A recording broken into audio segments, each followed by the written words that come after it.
हाँ तो नमस्कार, मेरे शेर से न्यूज़ स्वागत है आप सभी का आज एक नए वीडियो में। आज की वीडियो में हम आप लोग को बताने वाले हैं क्लास 10 एनसीईआरटी साइंस हमारा चैप्टर नंबर 4 है, जिसका नाम है कार्बन एवं इसके यौगिक। अगर आप लोग केमिस्ट्री पढ़ रहे हैं तो क्लास 10 केमिस्ट्री का भी चैप्टर नंबर 4 हो जाता है, जिसका नाम है कार्बन एवं इसके यौगिक। इसके जितने भी VBI ऑब्जेक्टिव क्वेश्चन है उस सभी को आज की वीडियो में हम आप लोग को बताने वाले हैं। अगर आप लोग इससे पहले जो भी चैप्टर 1, चैप्टर 2, चैप्टर 3, चैप्टर भी उसका थ्योरी नहीं देखे हैं, उसके ऑब्जेक्टिव, उसके सब्जेक्टिव, तो जरूर उसको देख लीजिए। उसका लिंक जो है वीडियो के डिस्क्रिप्शन बॉक्स में डाल देंगे, आप वहां से देख सकते हैं। चैनल पर पहली बार जुड़े हैं तो चैनल को सब्सक्राइब कर लीजिए और सबसे पहले वीडियो पाने के लिए ऑल पर दबा दीजिए। इस वीडियो को जो है अपने सभी दोस्तों के पास जरूर शेयर कर दीजिए। वीडियो को लाइक नहीं किए हैं तो जरूर लाइक कीजिए। वीडियो के अंदर जो भी डाउट होता है जरूर कमेंट बॉक्स में लिखिए। चलिए आज की बेहतरीन सी वीडियो को हम स्टार्ट करते हैं। सकते हैं आपके स्क्रीन पर जो है सबसे फर्स्ट क्वेश्चन दिया हुआ है, कार्बन के 2 अप्रूप के अलावा तीसरा अप्रूप का नाम बताना है। कार्बन के 2 अप्रूप, पहला जो है क्या हो जाता है हीरा, और दूसरा नंबर हमारा क्या है ग्रेफाइट है। और इसमें बोला जा रहा है तीसरा अप्रूप क्या है कार्बन का, तो यहाँ पर देख सकते हैं तीसरा अप्रूप था क्या, फ्लोरीन था। यानी कार्बन के तीसरा अप्रूप का क्या नाम है, फ्लोरीन।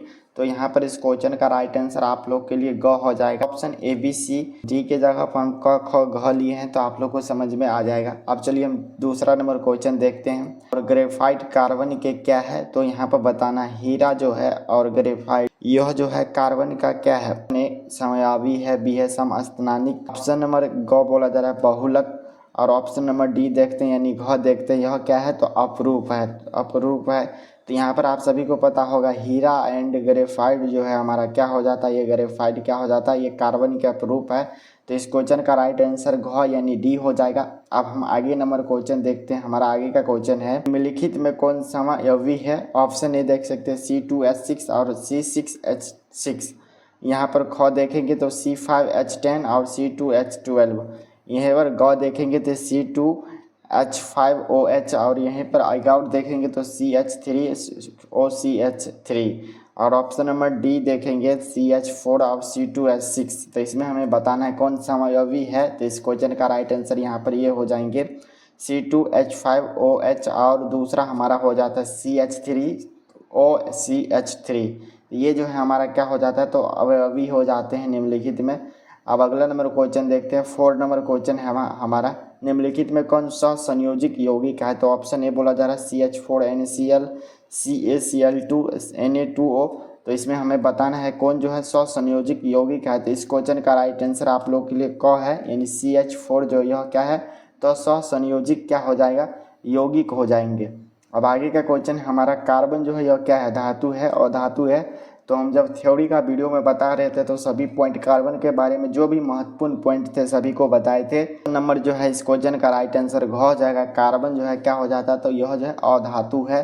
राइट आंसर आप लोग के लिए हो जाएंगे अधातु। अब हम अगला नंबर क्वेश्चन देखते हैं। 6 नंबर, ऑक्सीजन के 2 परमाणु के बीच जो कितने आबंध होते हैं, तो यहाँ पर बताना है ऑक्सीजन के 2 परमाणुओं के बीच कितने आबंध होते हैं। तो हम ऑक्सीजन को O2 लिखते हैं, तो इस परमाणु के बीच कितने आबंध होंगे, सीधे बात है 2 आबंध होंगे। यहाँ पर देख सकते हैं। तो इस क्वेश्चन का राइट आंसर आप लोगों के लिए ख है, यानी B 2। अब आगे का क्वेश्चन है हमारा रबर निम्न में से किसका बहुलक है। इसमें बताना है रबर जो है यह किस निम्नलिखित में किसका बहुलक हो जाएगा, तो एथिलीन का, यहीं पर एसिटिलीन। और ऑप्शन नंबर ग बोला जा रहा है आइसोपीन और ऑप्शन नंबर डी प्रोपीन। तो इसमें बताना है रबर जो है किसका बहुलक हो जाता है, एसिटिलीन नामक जो है इसका क्या हो जाता है रबर, तो बहुलक है। राइट आंसर इस क्वेश्चन का ख। का क्वेश्चन है हमारा 8 नंबर, नाइट्रोजन अणु में कितने स्वसंयोजक बंधन होते हैं। जो नाइट्रोजन के अणु में जो है कितने स्वसंयोजक बंधन होते हैं। ऑप्शन ए हमारा क्या हो जाएगा 1, यहीं पर देखेंगे बी हमारा कितना है 2, सी देखेंगे तो हमारा 3, 4 देखेंगे, घ देखेंगे यानी डी देखेंगे तो 4। इस क्वेश्चन का राइट आंसर यहाँ पर 4 हो जाएगा। नाइट्रोजन के अणु में कितने स्वसंयोजक बंधन होते हैं, यानी 4 होते हैं, 4। 9 नंबर क्वेश्चन है, हाइड्रोजन के 2 परमाणु के बीच किस प्रकार का आबंध होता है। यानी हाइड्रोजन के अगर 2 परमाणु है उसके बीच किस तरह का आबंध होता है। हाइड्रोजन इसमें जो है इस तरह का बॉन्ड दिया रहता है, यानी एकल बॉन्ड होता है। यहाँ पर 2 दिया जाए डबल बॉन्ड, यहाँ पर 3 दे दिया जाएगा तो ट्रिपल बॉन्ड। तो इस तरह देखना है हाइड्रोजन में कितने बॉन्ड होते हैं, तो यहाँ पर सिर्फ एक बॉन्ड होते हैं। तो राइट आंसर इसका एकल आबंध हो जाएंगे। अब आगे का क्वेश्चन है हमारा 10 नंबर क्वेश्चन, कार्बन की परमाणु संख्या कितनी है, तो कार्बन को देखेंगे इसकी परमाणु संख्या, तो ये जो है 6 नंबर पर आता है। तो ये ध्यान में रखना है, कार्बन की परमाणु संख्या क्या, तो 6 हो जाएगा। यह क्या है, तो यह जो है एक अधातु है। इसका हम इलेक्ट्रॉनिक विन्यास देखेंगे तो इसका इलेक्ट्रॉनिक विन्यास 2 4 होता है। इसकी संयोजकता पूछा जाएगा तो इसका 4 हो जाएगा। तो यहाँ पर ध्यान रखना है, जितने भी पॉइंट बताए इससे ऑब्जेक्टिव बनते हैं, तो ध्यान में रखिए। अब आगे का क्वेश्चन हमारा 11 में, इथेन के एक अणु में कितने सह संयोजक बंधन होते हैं? Option A 2, option B 4, option C 6, option number D जो है घ यानी 7 बोला जा रहा है। तो इसमें बताना है एथेन के एक अणु में कितने सहसंयोजक बंधन होते हैं। तो इसका जो है राइट आंसर आप लोगों के लिए घ हो जाएगा, यानी 7 होते हैं सहसंयोजक बंधन। अब आगे का क्वेश्चन हमारा 12 नंबर क्वेश्चन है, अमोनिया के अणु में नाइट्रोजन एवं हाइड्रोजन की परमाणु की संख्या का अनुपात बताना है। तो अमोनिया का देखेंगे तो इसका जो हो जाता है 1, यानी अमोनिया अणु में नाइट्रोजन का देखेंगे तो हमारा कितना हो जाएगा 1, और हाइड्रोजन की परमाणु देखेंगे तो यानी इस क्वेश्चन का राइट आंसर यहाँ पर हो जाएगा 1 अनुपात हमारा क्या हो जाएगा 3। तो हमें ध्यान में रखना है। अब आगे का क्वेश्चन देखेंगे, कौन सा कार्बन यौगिक सबसे अधिक अभिक्रियाशील है। तो इसमें बताना है सबसे अधिक अभिक्रियाशील कौन सा कार्बन हो जाएगा। तो इसका जो है राइट आंसर आप लोग के लिए हो जाएगा, यानी C2H4 जो है यह क्या हो जाता है, तो कार्बन के सबसे अधिक अभिक्रियाशील तत्व हो जाते हैं। अब आगे का क्वेश्चन हमारा है 14 नंबर, प्रथम कार्बनिक यौगिक यूरिया का संश्लेषण किसने किया था।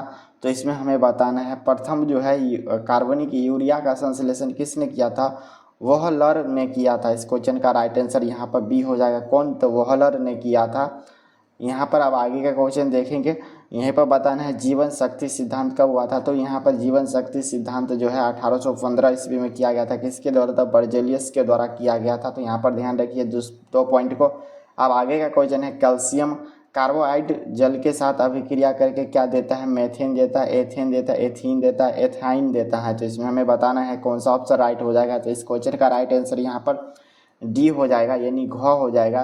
कैल्शियम कार्बोहाइड जल के साथ अभिक्रिया के जो है क्या देता है, तो एथाइन देता है। तो हमें ध्यान में रखना है। अब आगे का क्वेश्चन है हमारा 16 नंबर क्वेश्चन हमारा हो जाता है, देख सकते हैं, CHO अभिक्रियाशील मूलक को क्या कहते हैं। तो CHO जो है अभिक्रियाशील मूलक जो है इसको क्या कहते हैं, तो इसको जो है एल्डिहाइड के नाम से जानते हैं।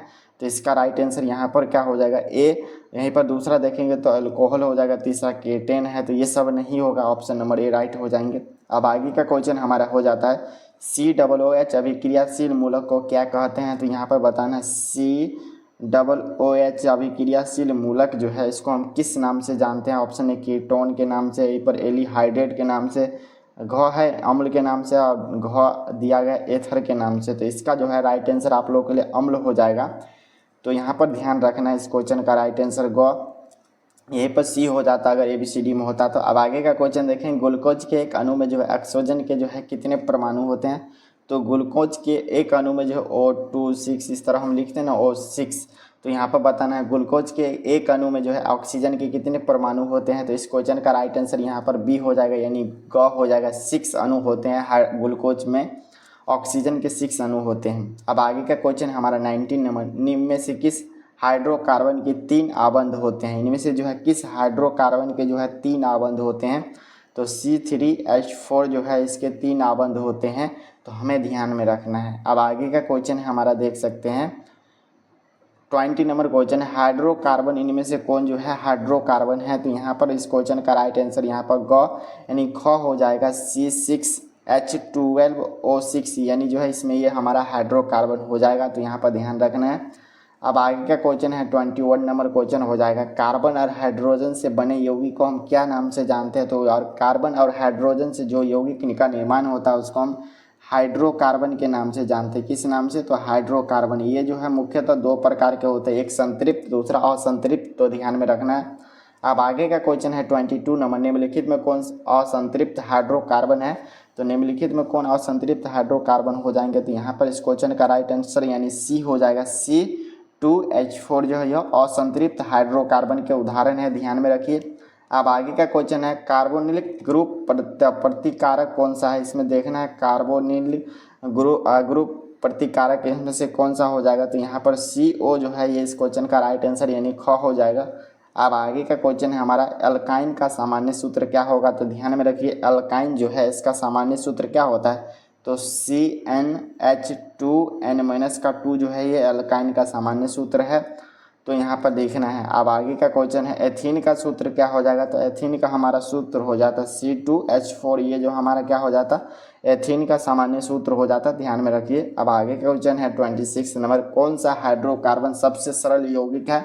तो इसमें बताना है सबसे सरल यौगिक का नाम पूछा जाएगा। ऑप्शन ए मेथेन, बी है ethane, C propane, option number D butane. तो इस क्वेश्चन का राइट आंसर यहाँ पर ए हो जाएगा, यानी क हो जाएगा। मेथेन जो है ये क्या है, तो सबसे जो है सरल हाइड्रोकार्बन यौगिक के उदाहरण है। अब आगे का क्वेश्चन हम देखते हैं 27 नंबर क्वेश्चन, प्रोपोनोन C3H6CO में से कौन सा समूह है। ऑप्शन ए एल्कोहल, बी है aldehyde, option number C ketone समूह और ऑप्शन नंबर डी देखते हैं द्वय आबंध समूह।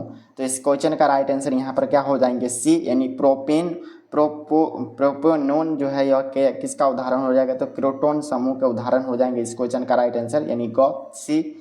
अब आगे का क्वेश्चन है ब्यूटेन के कितने संभव है, यानी ब्यूटेन जो है इसके कितने समयावधि संभव है। तो इसके जो है ब्यूटेन के 2 जो है समयावधि जो है संभव हो पाते हैं। राइट आंसर इस क्वेश्चन का यानी बी हो जाएगा, यानी ख दिया गया है। अब आगे का क्वेश्चन देखते हैं 29 नंबर, असंतृप्त हाइड्रोकार्बन जिसमें कार्बन कार्बन परमाणु के बीच 3 आबंध यानी ट्रिपल बॉन्ड वे कहलाते हैं क्या। जिसमें जो है 3 आबंध रहते हैं उसको हम किस नाम से जानते हैं, एल्केन, एल्काइन, एल्कीन। तो इसको जो है किस नाम से जानते हैं। ऑप्शन नंबर जो है यहाँ पर देख सकते हैं, यानी ख यानी बी जो है इसमें असंतृप्त हाइड्रोकार्बन के जो है इसमें हो जाएगा हमारा 3 बॉन्ड रहते हैं, जिसका नाम हमारा क्या हो जाता था, एल्केन नाम है। इस क्वेश्चन का राइट आंसर बी। अब 30 नंबर हमारा क्वेश्चन है, निम्नलिखित में जो है कौन योगशील अभिक्रिया प्रदर्शित करता है।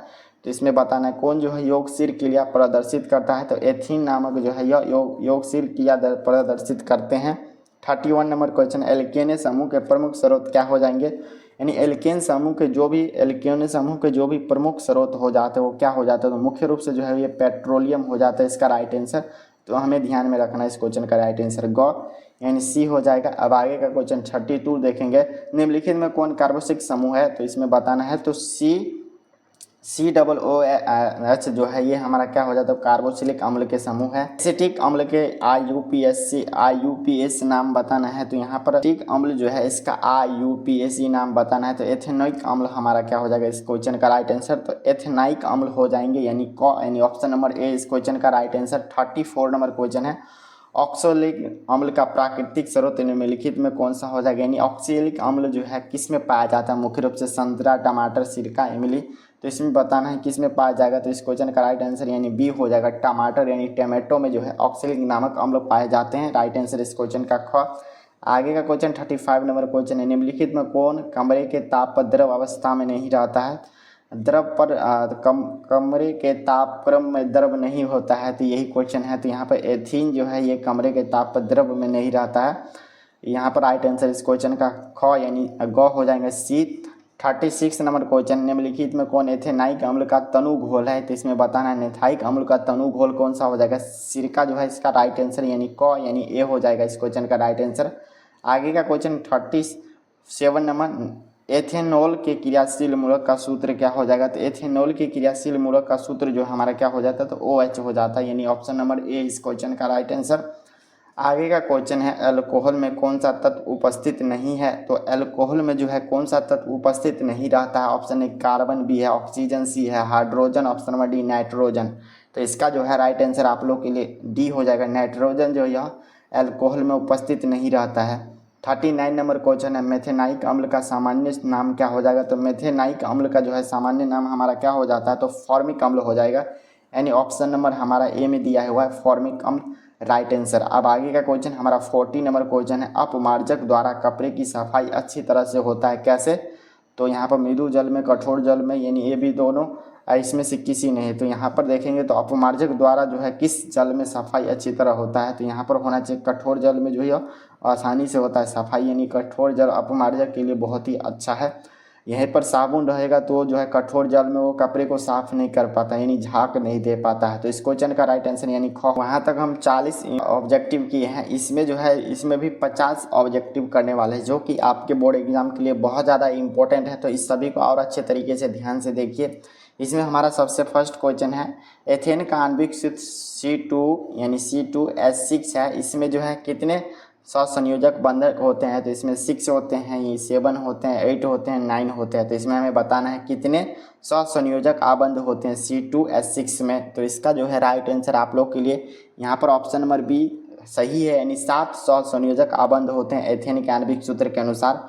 तो इसका राइट आंसर बी। अब हमारा दूसरा नंबर क्वेश्चन है, यहाँ पर देख सकते हैं हमारा दूसरा नंबर क्वेश्चन है निम्नलिखित में कौन यौगिक ईंधन के रूप में इस्तेमाल किया जा सकता है? इसमें जो है कौन सा यौगिक है जिसको हम ईंधन के रूप में उपयोग कर सकते हैं? तो एथेनॉल है, प्रोपोनेल है, यहीं पर सी देखेंगे एथेनाइक अम्ल है, ऑप्शन नंबर डी बोला जा रहा है इनमें से सभी होगा।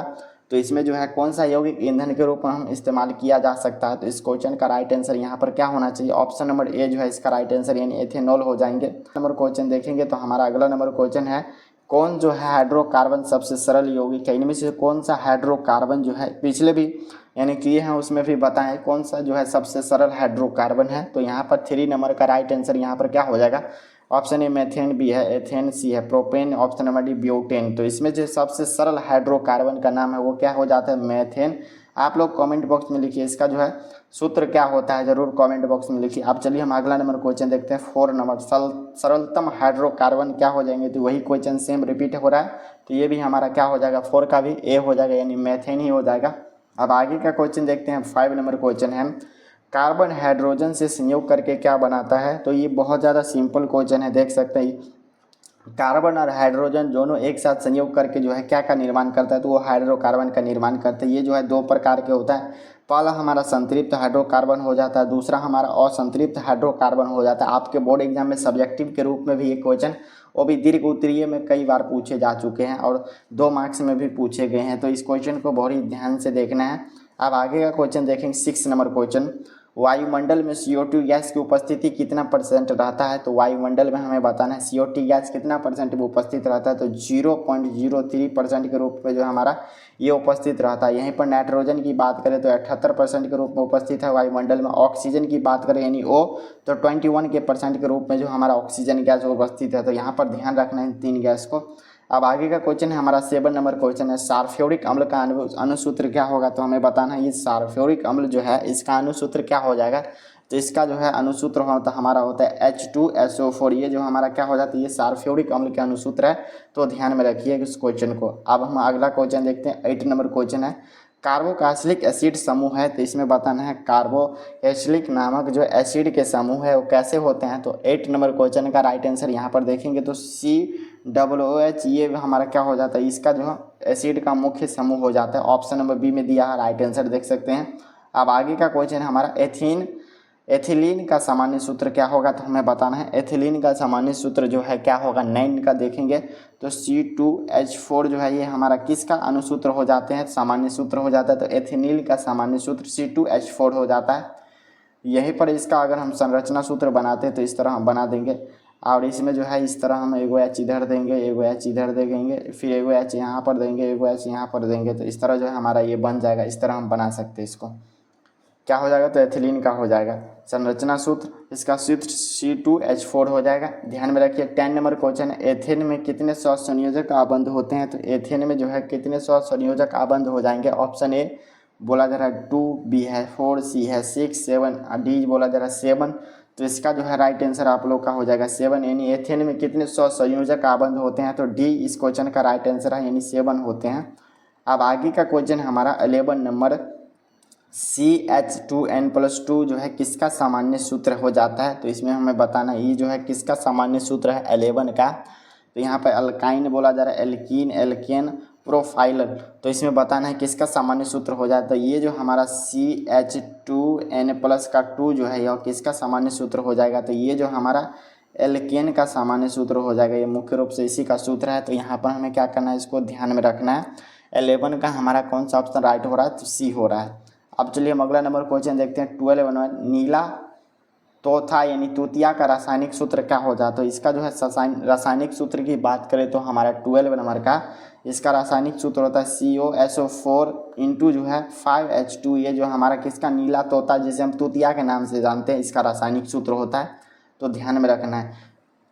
अब चलिए हम अगला नंबर क्वेश्चन देखते हैं। 30 नंबर, नाइट्रोजन के अणु में जो है कितने सौ संयोजक आबंध होते हैं। एक नाइट्रोजन जो होता है इसके अणु में कितने सौ संयोजक आबंध होते हैं।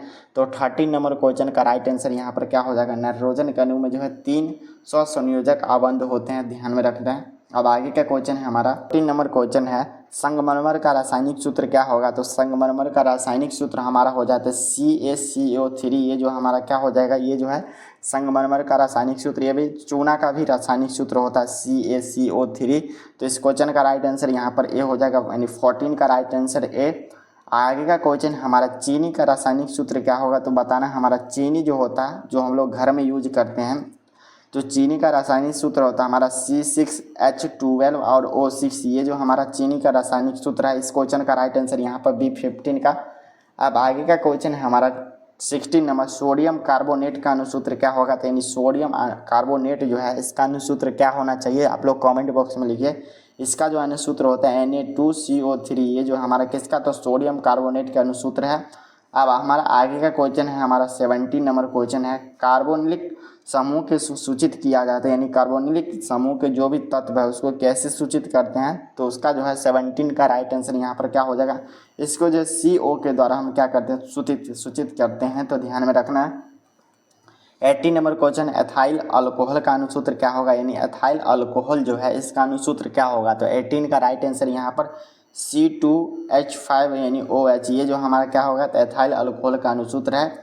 अब आगे का क्वेश्चन हमारा 19 नंबर, निम्नलिखित में कौन एरोमेटिक हाइड्रोकार्बन है। तो इसमें बताना है इनमें जो कौन एरोमेटिक हाइड्रोकार्बन है। ऑप्शन है CH4, बी बोला जाए C2H4, सी है C6H6, डी बोला जाए C3H4। तो 19 का कौन सा ऑप्शन राइट होगा जरूर आप लोग कमेंट बॉक्स में लिखिए। तो एरोमेटर हाइड्रोकार्बन के जो हो जाएंगे तो C6H6। ये जो हमारा राइट आंसर इस क्वेश्चन का देख लेंगे, ऑप्शन सी में दिया हुआ है। अब आगे का क्वेश्चन है हमारा 20 नंबर क्वेश्चन, निम्नलिखित में कौन हाइड्रोकार्बन के 3 आबंध होते हैं। इसमें बताना है निम्नलिखित में कौन सा हाइड्रोकार्बन है जिसके 3 आबंध होते हैं। ऑप्शन ए बोला CH4, बी C2H6, सी C3H4, डी बोला C3H8। तो इसमें बताना 20 नंबर क्वेश्चन जो इस क्वेश्चन का राइट आंसर हमारा हो जाता है C6 यानी C3H4। ये जो हमारा हाइड्रोकार्बन के इसमें 3 आबंध होते हैं। अब आगे का क्वेश्चन है 21 नंबर क्वेश्चन, एथेनॉल अल्कोहल का क्रियाशील मूलक क्या हो जाएगा। तो इसमें बताना है एथेनॉल अल्कोहल जो है इसका क्रियाशील मूलक क्या हो जाएगा। तो 22 का राइट आंसर यहाँ पर क्या होगा, OH इस तरह हमारा होता है। ये जो है इसका क्रियाशील मूलक है। 23 नंबर क्वेश्चन है, निम्नलिखित में कौन सा संयोजक यौगिक है। इनमें हमारा बताना है इनमें जो कौन सा संयोजक यौगिक है। ऑप्शन CH4, बी NaCl, सी CCl2, option number D Na2O।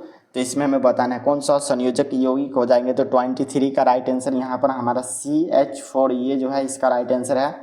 ये जो हमारा संयोजक यौगिक है। अब 24 नंबर क्वेश्चन देखेंगे तो COOH अभिक्रियाशील मूलक को क्या कहते हैं, इसमें बताना है। तो इसको जो हम क्या किस नाम से जानते हैं, तो COOH ये जो है हम इसको अम्ल के नाम से यानी एसिड के नाम से जानते हैं। इस क्वेश्चन का राइट आंसर सी। अब आगे का क्वेश्चन है 25 नंबर क्वेश्चन हमारा, CHO क्रियाशील मूलक को हम किस नाम से जानते हैं। तो इसको जो है हम एल्डिहाइड के नाम से जानते हैं, तो हमें ध्यान में रखना। ऑप्शन नंबर बी में दिया हुआ है, देख सकते हैं। अब आगे का क्वेश्चन है 26 नंबर क्वेश्चन हमारा, Na2 अणु में नाइट्रोजन परमाणु के बीच कितने संयोजक आबंध होते हैं। ऑप्शन ए बोला जा रहा है 1, B 2, C 3 और ऑप्शन नंबर डी बोला इनमें से कोई नहीं। तो Na2 अणु में नाइट्रोजन के परमाणु के बीच जो है कितने संयोजक आबंध होते हैं। तो 26 का राइट आंसर हमारा कितना हो जाएगा, 3 होते हैं, तो ध्यान में रखना है। 27 नंबर क्वेश्चन है, बेंजीन का अनुसूत्र क्या होगा। तो बताना बेंजीन का अनुसूत्र क्या होगा। CH4, बी बोला C2H2, C6H6, डी C2H4। तो आप लोग बताइए इसका जो है बेंजीन का अनुसूत्र क्या होगा। तो 27 का राइट आंसर यहाँ पर C6H6। ये जो हमारा बेंजीन का अनुसूत्र है, ध्यान में रखना है। अब आगे का क्वेश्चन है, सबसे कठोरतम तत्व कौन सा है। तो हमें बताना है पृथ्वी पर जो है सबसे कठोरतम तत्व क्या हो जाएगा। ऑप्शन ए पत्थर, बी हीरा, C carbon, option number D oxygen. तो पृथ्वी में सबसे कठोर जो पदार्थ हो जाता है जिसका नाम क्या है, हीरा, डायमंड। यही इस क्वेश्चन का राइट आंसर है। अब हम आगे का क्वेश्चन देखते हैं 29 नंबर। अक्रिय तत्व इनमें से कौन सा है, यानी इसमें अक्रिय तत्व कौन सा है? ऑप्शन ए कार्बन, हीलियम, सोना और क्या हो जाएगा हमारा हाइड्रोजन। तो इसका 29 का जो है राइट आंसर क्या होगा, हीलियम जो है यह कैसा तत्व है, तो यह अक्रिय तत्व है, ध्यान में रखना है। अब 30 नंबर क्वेश्चन देखेंगे, क्लोरीन की संयोजकता कितनी होगी, तो हमें बताना है क्लोरीन की संयोजकता कितनी होगी। ऑप्शन ए 1 बी बोला जा रहा है 2, ऑप्शन सी में -1, ऑप्शन डी में -2। तो आप लोग अगर इसको समझना चाहते हैं तो हम फुल थ्योरी में आप लोग को एक एक तत्व का हम क्या किए, इसका इलेक्ट्रॉनिक विन्यास बताएं, साथ साथ में उसकी कितने नंबर पर ये भी बता है और इसकी संयोजकता कितनी है ये भी बता है। तो यहाँ पर देखेंगे क्लोरीन जिसे हम Cl के नाम से जानते हैं, इसका ये हमारा 17 नंबर पर आता है। इसका इलेक्ट्रॉनिक विन्यास करते हैं तो ये अपना अष्टक नियम पूरा इलेक्ट्रॉनिक विन्यास करते हैं तो ये अपना अष्टक नियम पूरा करने के लिए 2, 8, 8 ये तरह अष्टक नियम में पूरा करना पड़ता है। इसको हम तोड़ेंगे तो पहले 2 आ जाएगा, दूसरे में 8 आ जाएगा, 8 2 10 हो जाएगा। अब बच गया हमारा 7, तो इस तरह हमारा 7 बच गया। उस वाले में हम बताते हैं जब भी हमें संयोजकता निकालना होता है, संयोजकता, तो उसमें क्या करते हैं 8 में से जो हम x को इस तरह घटा लेते हैं, यानी अगर जो हमारा 4 से ऊपर आ जाए, यानी 5 आ जाए, 6 आ जाए, 7 आ जाए, 8 आ जाए, 9 आ जाए, इस तरह जब आ जाते हैं 5 6 7 8, यानी 4 से ऊपर जो भी आता है उसको हम क्या करते हैं घटा देते हैं। तो यहाँ पर देखेंगे इसकी बाहरतम कक्ष में कितने इलेक्ट्रॉन है, 7 इलेक्ट्रॉन है। तो इसको हम क्या करेंगे 8 में से घटा देंगे। तो 8 - x किए हैं तो 8 में से हम 7 घटाएंगे तो हमारा 1 बच जाएगा। तो यहाँ पर इस क्लोरीन की संयोजकता कितनी हो जाएगी, 1। तो इस तरह आप लोग को डिटेल में समझना है तो आप लोग जरूर थ्योरी का वीडियो देखिए, आप लोग को फुली डिटेल में समझ में आ जाएगा। अब आगे देखिए, आप लोग को फुली डिटेल में समझ में आ जाएगा। अब आगे का क्वेश्चन हमारे 31 नंबर क्वेश्चन है, हाइड्रोकार्बन कौन सा, इनमें से जो है कौन जो हाइड्रोकार्बन है। तो 31 का जो है कौन सा ऑप्शन राइट हो जाएगा, तो बी इसका C2H12 और 6, ये जो हमारा क्या हो जाता है, ये हमारा हाइड्रोकार्बन है। अब आगे का क्वेश्चन है 32 नंबर क्वेश्चन, OH अभिक्रिया, OH क्रियाशील मूलक इनमें से कौन सा हो जाएगा, तो 32 का बताना है। इसमें अल्कोहल जो है ये क्या हो जाएगा, तो OH हमारा क्रियाशील मूलक तत्व हो जाएंगे। 33 नंबर क्वेश्चन है, ऐसे कार्बनिक यौगिक जो कार्बन एवं हाइड्रोजन से मिलकर बनते हैं उसको हम किस नाम से जानते हैं, तो वो जो सिंपल हाइड्रोकार्बन कहलाते हैं। तो इस क्वेश्चन का राइट आंसर 33 का डी। अब आगे का क्वेश्चन हमारा देखेंगे 34 नंबर क्वेश्चन, जैव गैस के मुख्य अवयव क्या हो जाते हैं, तो जैव गैस के मुख्य अवयव क्या हो जाते हैं, तो 34 का जो है राइट आंसर क्या हो जाएंगे, ब्यूटेन, प्रोपेन, मेथेन, एथेन। तो इसका राइट आंसर सी, मेथेन जो है ये बायोगैस का मुख्य क्या हो जाता है, अवयव हो जाता है। तो ध्यान में रखना है। 35 नंबर क्वेश्चन है, विरंजक चूर्ण का रासायनिक सूत्र क्या होगा, तो ये तो हम चैप्टर 2 में भी बताएं हैं, तो आप जब पढ़े होंगे तो ध्यान ही होगा। विरंजक का रासायनिक सूत्र क्या हो जाएगा 35 का, तो आप लोग हम यहाँ पर बता देते हैं, हमारा CaOlC2 इस तरह होता है, तो आप लोग देख लीजिए। अब आगे का क्वेश्चन हमारा 36 नंबर, एल्केनो समूह का जो है सूत्र क्या हो जाता है, तो एल्केनो समूह के जो सूत्र हो जाता है क्या होगा, तो 36 का यहाँ पर CnH2n, ये जो हमारा क्या हो जाता है, तो एल्केनो समूह के यानी सूत्र हो जाते हैं। ये हमारा असंतृप्त हाइड्रोकार्बन के अंतर्गत आते हैं, तो ध्यान में रखना। अब आगे का क्वेश्चन, एथेनॉल के ऑक्सीकरण से प्राप्त होता है, यानी जब एथेनॉल को अगर ऑक्सीकरण से अभिक्रिया करते हैं तो हमें क्या प्राप्त करते हैं, तो ये जो हमें क्या प्राप्त करेंगे, तो 37 का राइट आंसर यहाँ पर हो जाएगा, एथेनोइक अम्ल हमें प्राप्त होता है, यानी ऑप्शन नंबर सी। आगे का क्वेश्चन हमारा 38 नंबर, मेथेन मुख्य अवयव है, यानी मेथेन का जो है मुख्य अवयव क्या हो जाएंगे, यानी अब क्या हो जाएंगे, तो 38 का जो है कौन सा ऑप्शन, यानी जैव गैस, ये जो हमारा क्या हो जाएगा, तो मेथेन का मुख्य अवयव हो जाएंगे। 39 नंबर क्वेश्चन है, प्राकृतिक गैस का मुख्य अवयव क्या हो जाएंगे, तो जो भी हमारा प्राकृतिक गैस है इसके मुख्य अवयव क्या हो जाएंगे, तो इस क्वेश्चन का राइट आंसर हमारा कौन सा हो जाएगा, तो ऑप्शन नंबर बी, मेथेन हो जाएंगे। आगे का क्वेश्चन है 40 नंबर क्वेश्चन, नॉर्मल ब्यूटेन एवं आइसोब्यूटेन निम्नलिखित में क्या है, यानी एक नॉर्मल ब्यूटेन होता है, एक आइसोब्यूटेन होता है। ब्यूटेन 2 प्रकार के होते हैं, नॉर्मल और आइसोब्यूटेन। तो हम इसमें बताना है इसमें क्या अंतर होते हैं, तो ऑप्शन ए बोला जा रहा है हमारा एल्कीन, बी एल्काइन, सी है समायवी। तो 40 का राइट आंसर यहाँ पर सी हो जाएगा, समायवी हो जाएंगे नॉर्मल और हमारा आइसोब्यूटेन में, यही अंतर है। आगे का क्वेश्चन है 41 नंबर, ग्लूकोज में कार्बन के कितने अणु होते हैं, तो ग्लूकोज में वो 6 लेते हैं, तो हमारा इस तरह 6 क्या होते हैं, तो अणु होते हैं। आगे का क्वेश्चन है 42 नंबर क्वेश्चन, ग्लूकोज का विखंडन पाइरूवेट में होता है, तो यह प्रक्रम किसमें संपन्न होता है, तो इसमें आप लोग बायोलॉजी पढ़ेंगे तो वहाँ पर समझ में आएगा। तो ग्लूकोज का विखंडन पाइरूवेट में होता है, तो यह प्रक्रम जो है संपन्न किस में होता है, तो किस में होता है, केंद्रक में होता है, माइटोकॉन्ड्रिया में होता है, कोशिका द्रव में होता है, हरित लवक में होता है। तो 42 का राइट आंसर हमारा माइटोकॉन्ड्रिया। इसको जो है ऊर्जा गृह के भी नाम से जानते हैं। यहाँ पर जितने भी हमारे बॉडी का जो है ऊर्जा होता है, एनर्जी होता है, वो माइटोकॉन्ड्रिया में जाके क्या होता है, जमा होता है। तो ध्यान में रखिए। अब आगे का क्वेश्चन है 43 नंबर क्वेश्चन, कार्बोक्सिलिक अम्ल में उपस्थिति का अभिक्रियाशील समूह होते हैं। तो इसमें हमें बताना है 43 का। तो इसका राइट आंसर हमारा COOH हो जाएंगे इस क्वेश्चन का राइट आंसर। आगे का क्वेश्चन है 44 नंबर, किसी एथेनोइक अम्ल का तनु विलयन कहलाता है। तो कोई भी हमारा एथेनोइक अम्ल है, इसका तनु विलयन जो हो जाएगा 44 का राइट आंसर सिरका कहलाते हैं।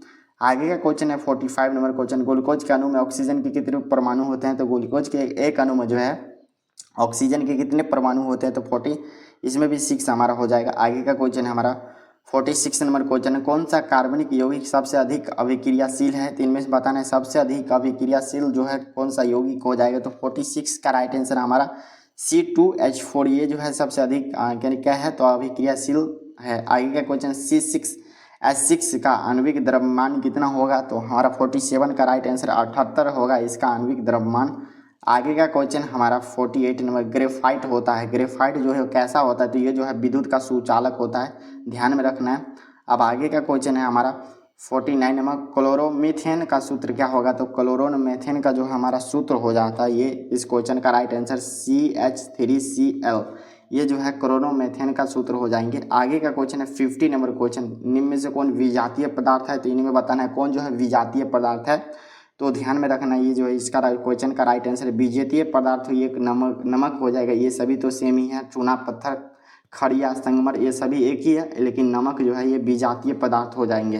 तो यहाँ पर हम टोटल जो है उसमें जो है 40 ऑब्जेक्टिव किए हैं और इस नीचे वाले में 50 ऑब्जेक्टिव किए हैं। टोटल इस वीडियो में 90 के आसपास यानी 90 ऑब्जेक्टिव किए हैं, जो कि इसमें से मान सकते हैं 10 ऐसा ऑब्जेक्टिव है दो कोनों में सेम हो सकता है। तो ध्यान में रखें, जितने भी ऑब्जेक्टिव थे बहुत ज़्यादा इंपॉर्टेंट थे। तो आप लोग इस वीडियो को कैसा लगा जरूर कमेंट बॉक्स में लिखिए। इस वीडियो को जो है अपने सभी दोस्तों के पास जरूर शेयर कर दीजिए। वीडियो को लाइक नहीं किए हैं तो जरूर लाइक कर लीजिए, और आप लोग के अंदर जो भी डाउट होता है जरूर कमेंट बॉक्स में लिखिए। और चैनल पर पहली बार जुड़े हैं तो चैनल को सब्सक्राइब कर लीजिए और सबसे पहले वीडियो पाने के लिए ऑल पर दबा दीजिए। अगर आप लोग चैप्टर 1 हमारा क्या नाम है, रासायनिक अभिक्रिया एवं समीकरण, चैप्टर 2 अम्ल क्षारक एवं लवण, हमारा चैप्टर 3 हो जाता है धातु एवं अधातु, और चैप्टर हमारा 4 ये लास्ट वीडियो था ऑब्जेक्टिव के लिए। इसमें जो है क्या था, कार्बन एवं इसके यौगिक, इसके फुल थ्योरी को हम लाइन बाय लाइन समझाएं। एक वीडियो हमारा जो कि उसमें इंपॉर्टेंट जो भी सब्जेक्टिव थी वो भी बताए, एक तीसरा वीडियो जिसमें ऑब्जेक्टिव बताए। तो इन सभी को नहीं देखें तो उसको जरूर देख लीजिए। आप चैनल के प्लेलिस्ट में जाके देख सकते हैं, साइंस वाले प्लेलिस्ट में, या नहीं तो वीडियो के डिस्क्रिप्शन बॉक्स में उसका लिंक डाला होता है, आप लोग वहां से देख सकते हैं। तो आप लोग सब मिलेंगे नेक्स्ट वीडियो में। जय हिंद।